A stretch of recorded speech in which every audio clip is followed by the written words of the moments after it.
Hello friends, Z educational की YouTube channel पे आप सबका हार्दिक स्वागत है। लास्ट लेक्चर में हमने क्वेश्चन नंबर 15 कंप्लीट किया था। 15 क्वेश्चन तक रिटायरमेंट चैप्टर में हम लोगों ने क्या स्टडी किया। तो हम लोग डिफरेंट 4 अकाउंट्स प्रिपेयर करते हैं।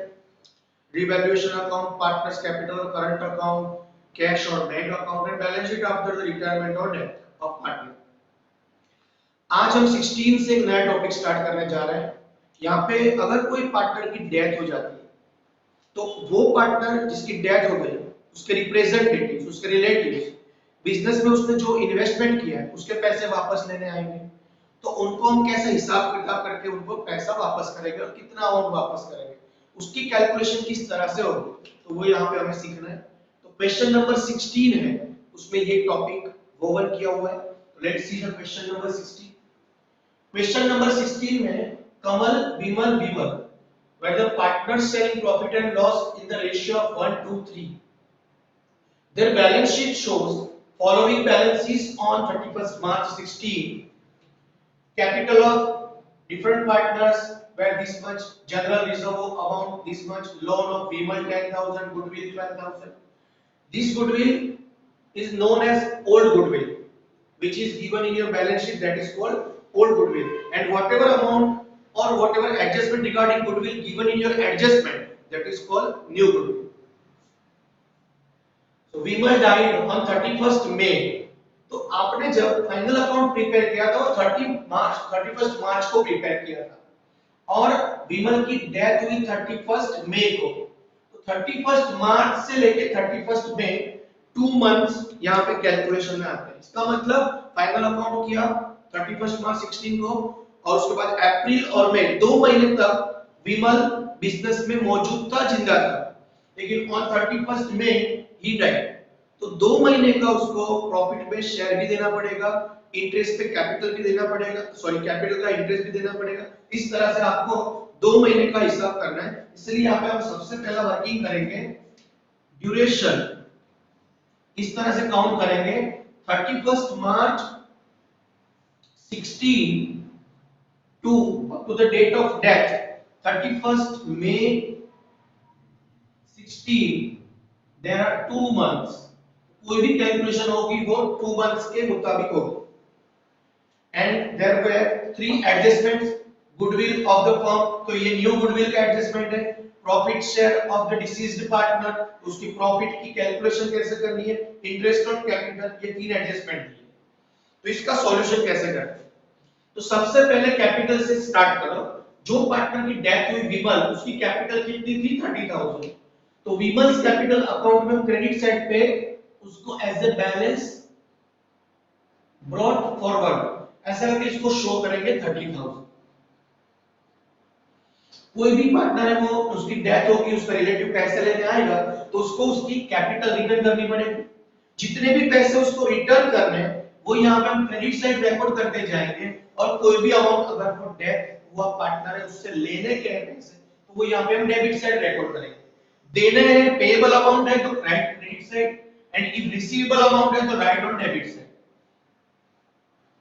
उसके बाद ये जनरल रिजर्व, जनरल रिजर्व 24,000, तो जनरल रिजर्व में भी उसका शेयर बनेगा। तो यहाँ पे हम क्रेडिट साइड पे जनरल रिजर्व अकाउंट उसकी एंट्री करेंगे।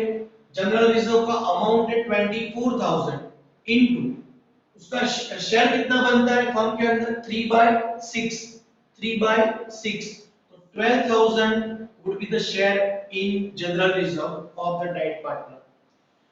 उसके बाद दिया है लोन ऑफ विमल, तो जो पार्टनर की डेथ हुई उसने फर्म के अंदर 10,000 का लोन दिया हुआ था तो वो भी उसको रिटर्न करना पड़ेगा। 10,000 loan of Vimal account, loan of Vimal account, ये ओल्ड गुडविल है। तो फ्रेंड्स हम रिटायरमेंट हो या एडमिशन हो, ओल्ड गुडविल को हम डेबिट साइड में रिकॉर्ड करते हैं। तो डेबिट साइड पे यहां लिखना है goodwill account, this is old goodwill. Goodwill का टोटल अमाउंट है 12,000 और जो डेट है पार्टनर की, डेट राइट पार्टनर है उसका शेयर कितना बनता है 3/6। तो आंसर मिलेगा यहाँ पे 6000। जितनी भी डिटेल यहां तक थी वो सब हमने रिकॉर्ड कर दी। अब वन बाय वन एडजस्टमेंट की एंट्री डालेंगे। Goodwill of the firm is to be valued at 2 years of average profit of last 3 years. तो आपको 3 साल का प्रॉफिट दिया होगा। 25,000 first profit, 40,000 second profit and 25,000 third profit. तो ये गुडविल का चैप्टर हम लोग सीख चुके हैं, वैल्यूएशन ऑफ गुडविल। उसमें हमने सीखा था कि अगर एसेट मतलब इंक्रीजिंग ट्रेंड होगा प्रॉफिट का तो हम वेटेड एवरेज अप्लाई करते हैं, और increase decrease the mix trend होगा तो हम सिंपल एवरेज अप्लाई करते हैं। यहाँ पे देखो पहले 25,000 फिर 40,000 25,000, यहाँ पे प्रॉफिट एवरी ईयर इंक्रीज नहीं होता है। यहाँ पे इंक्रीजिंग ट्रेंड नहीं है, मिक्स ट्रेंड है, इंक्रीज और डिक्रीज। तो यहाँ पे हमें सिंपल एवरेज से गुडविल फॉर्म करनी है, कैलकुलेशन करनी है। तो हमारा फर्स्ट स्टेप गुडविल के लिए क्या रहेगा? Step number 1, average profit. Formula है total profit divide by number of years.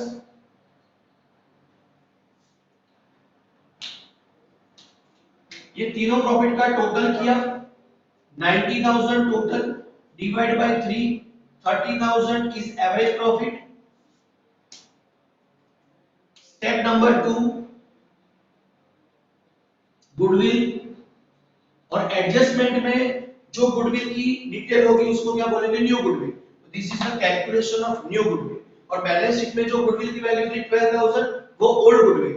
Old goodwill हम डेबिट साइड पे रिकॉर्ड करेंगे, न्यू गुडविल हम क्रेडिट साइड पे रिकॉर्ड करेंगे। तो goodwill of the firm can be calculated by using the formula average profit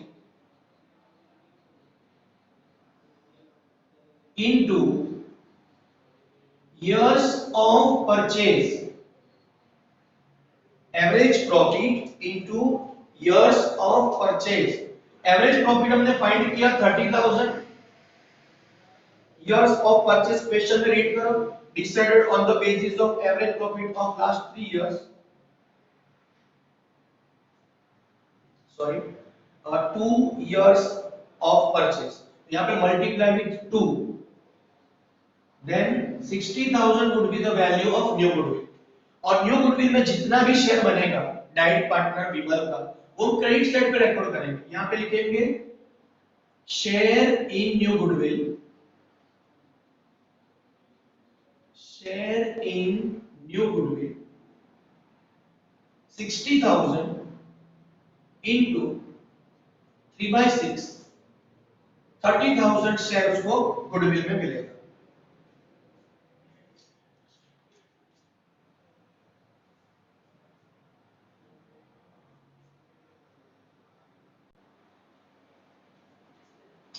adjustment number 2, adjustment number 2, ये partner business में 2 महीने के लिए जिंदा था। फाइनल अकाउंट जब कैलकुलेशन हुआ उसके बाद 31 मई को वो उसकी डेथ हो गई। 2 महीने वो बिजनेस में मौजूद था, लाइव था। तो वो 2 महीने में जितना भी प्रॉफिट फर्म के अंदर हुआ उसके अंदर उसको शेयर देना पड़ेगा। तो उसका भी कैलकुलेशन करना पड़ेगा, share in profit, share in profit. और शेयर इन प्रॉफिट के लिए एडजस्टमेंट नंबर 2 में दिया profit share of the deceased partner till the date of death is to be decided on the basis of average profit. ये properly read करना, क्या बोला है? Average profit. तो हमने एवरेज प्रॉफिट यहाँ पे फाइंड किया था 30,000, वो प्रॉफिट यहाँ पे लिखेंगे एवरेज प्रॉफिट इनटू शेयर, उसका जो शेयर बनता है 3/6 इनटू ड्यूरेशन मंथ, कितने महीने वो बिजनेस में मौजूद था, जिंदा था। इस तरह से कैलकुलेशन होगा। एवरेज प्रॉफिट हम ये रखेंगे 30,000, शेयर उसका था 3/6 और 2 महीने वो बिजनेस में मौजूद था तो 2/12, नीचे टोटल 12 मंथ लिखते हैं।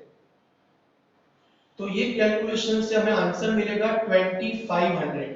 तो ये शेयर भी उसको देना पड़ेगा 2500 यहाँ आपको लिखना है profit and loss account, bracket में लिखना है शेयर इन प्रॉफिट।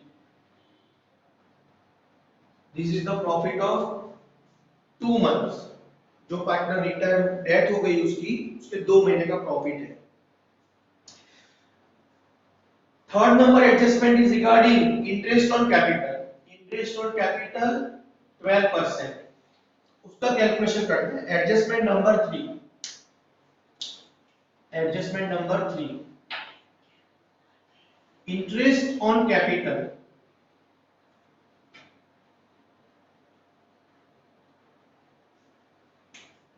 तो इंटरेस्ट ऑन कैपिटल की कैलकुलेशन कैसे होगा? इसकी कैपिटल है 30,000, परसेंटेज 12% इंटरेस्ट ऑन कैपिटल, और 2 महीने वो बिजनेस में मौजूद था, इसलिए 2/12। ये कैलकुलेशन करने से हमें आंसर मिलेगा 600 रुपीज। तो ये इंटरेस्ट भी उसको देना पड़ेगा, यहाँ पे क्रेडिट साइड लिखेंगे 600 interest on capital, interest on capital. तो first adjustment was regarding goodwill, goodwill में उसको शेयर किया। Second adjustment was regarding share in profit, उसका वर्किंग किया 2500 प्रॉफिट में शेयर देना पड़ा 2 महीने का। Interest on capital adjustment number 3 का वर्किंग किया 600 is the interest on capital of 2 months, उसको भी हमने यहां पे रिकॉर्ड कर दिया 600। सब डिटेल जो भी थी, बैलेंसेस थे, एडजस्टमेंट्स थे, वो सब हमने कंप्लीट कर लिया। अब इसमें एक चीज ऐसी है कि वो आपको सीक्रेट एडजस्टमेंट दिया है। Loan of Vimal 1932 partnership act के मुताबिक अगर आपको इंटरेस्ट ऑन लोन के लिए परसेंटेज नहीं दिए हैं तो you have to use 6% per annum charge on any partner's loan. If the percentage is not given then you have to use 6% interest on loan of partner. तो यहाँ पे आपको पार्टनर का लोन है, उसके ऊपर इंटरेस्ट का रेट दिया नहीं है तो हमें 6% इंटरेस्ट काउंट करना पड़ेगा। उसको हम क्या बोलते हैं? Secret adjustment, implied adjustment. वो दिखेगा नहीं, कहीं पे दिया नहीं होगा, वो आपको याद रखना पड़ेगा। तो यहाँ पे हम टाइटल देंगे interest on Vimal's loan, interest on Vimal's loan. Interest count करने के लिए लोन का इंटरेस्ट काउंट करना है तो लोन कितना था 10,000 इनटू परसेंटेज, तो परसेंटेज कहीं पे नहीं दिए तो 1932 का एक्ट क्या बोलता है 6% इंटरेस्ट काउंट करो। और how many months he was live in the business after last final account 2 months, तो 2 मंथ्स का कैलकुलेशन करो। ये कैलकुलेशन करने से आपको आंसर मिलेगा 100 rupees and this 100 rupees is to be recorded on credit side. Interest on Vimal's loan account, interest on Vimal's loan account.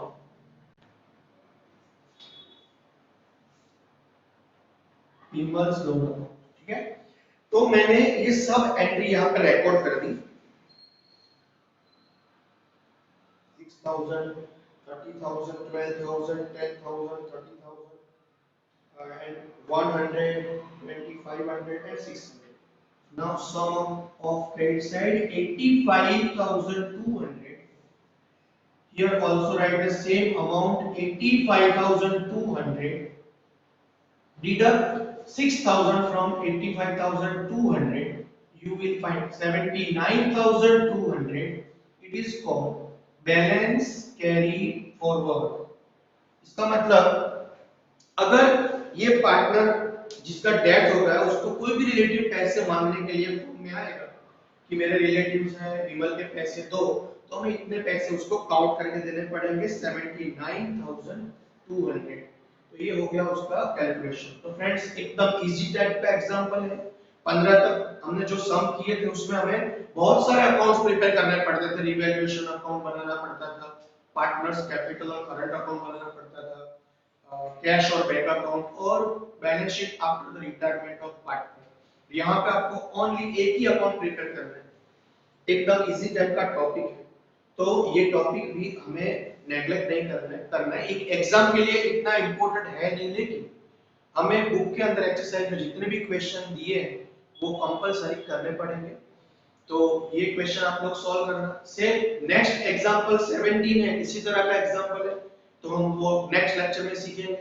तब तक के लिए all the best, goodbye. ये आप लोग एक बार खुद कर लेना। जय हिंद, जय भारत।